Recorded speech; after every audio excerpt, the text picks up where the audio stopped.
Hi, friends. I'm Victor. You can find my stuff at intimatevictor.com, and I'm here with Erotic Educator from eroticeducator.com. Coming soon. Com- For now, you can find me on all social media at Erotic Educator. Yep. And we are both back from Sex Geek Summer Camp, which you can find out all about at sexgeeksummercamp.com. And we are going to be reviewing Good Clean Love, which you can find at goodcleanlove.com. So, Good Clean Love. I like a lot about this lubricant. It does have benzoic acid, which is a preservative, and it is specifically pH balanced for the vaginal cavity. So it's not, in my opinion, suitable for any rectal entry, penetration, anything like that.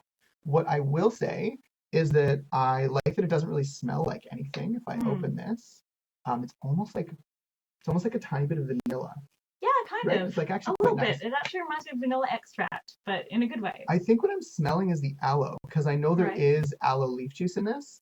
There's also xanthan gum, agar, lactic acid, potassium sorbate, sodium benzoate, natural flavor. So when you compare it to something like, say, Uberlube, it does still have flavoring. It does still have some other things in it.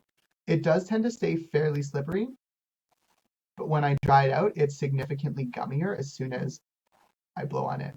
And that's pretty much as much. Typical for a water-based lube. Very typical for a water-based lube. So long as you continue to spit on it or apply vaginal secretions, use a splash of water. Splash of squirt. Yes. Whatever you have handy.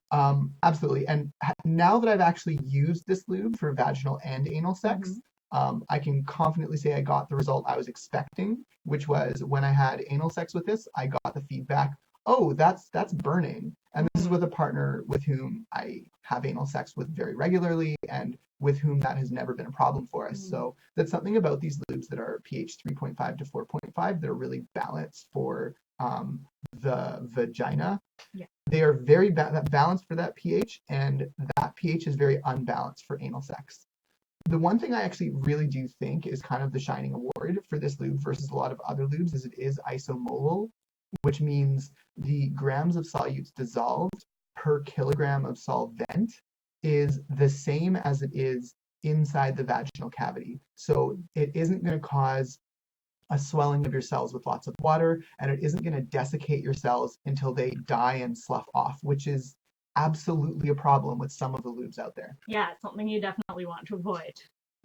So having something isomolal is actually quite important for vaginal sex. So this is pH balanced, it's isomolal. There are things I really like about it for vaginal sex. Being water-based, you do have to reapply, except that if there's a lot of arousal happening, you're depending on the body that you're dealing with and the natural lubrication that it tends to produce. You're probably going to be okay using this lube without reapplying because you'll have enough fluid being produced by the act itself. Again, this is depends on body to body. There are lots of reasons that someone might not be producing as much lubrication from day to day, or depending if they have any health conditions or on different medications, or even if they're just dehydrated that day. But if you find yourself to be, lubricating a fair amount, I would agree with Victor that you might not have to reapply too much. Yeah, and thank you very much for mentioning that. Again, it really is a body-to-body thing. There's no shame here. I'm not trying to say that it should be okay. I'm simply saying that if you do find that you produce like a reasonable amount of lubrication yourself, really any, so long as you're producing any to keep this wet, it will stay wet. You just need to produce more fluid than is evaporating during sex. That's all you need to do is more than is evaporating. I could imagine it might be nice for oral sex as well if you want to add a little flavor to the mix, or if you're giving a sort of combination hand job, blow job type thing on the penis. It has that nice smell to it. Do you mind if I actually take a taste? You do? I'll have a little taste test. Not too much. I don't want to drink a whole can of lube. What are you thinking? Inoffensive, which is really what you want for a lube. That is a glowing recommendation. This lube is inoffensive. Yeah. On the topic of that, I just want to briefly mention that we did look at some of the marketing for this lube, and there is some stuff that may be slightly upsetting for trans men who may not identify as feminine. There is some marketing around this being a natural solution for feminine health. And it is important to recognize that vaginas aren't always feminine and they aren't always on women, in women.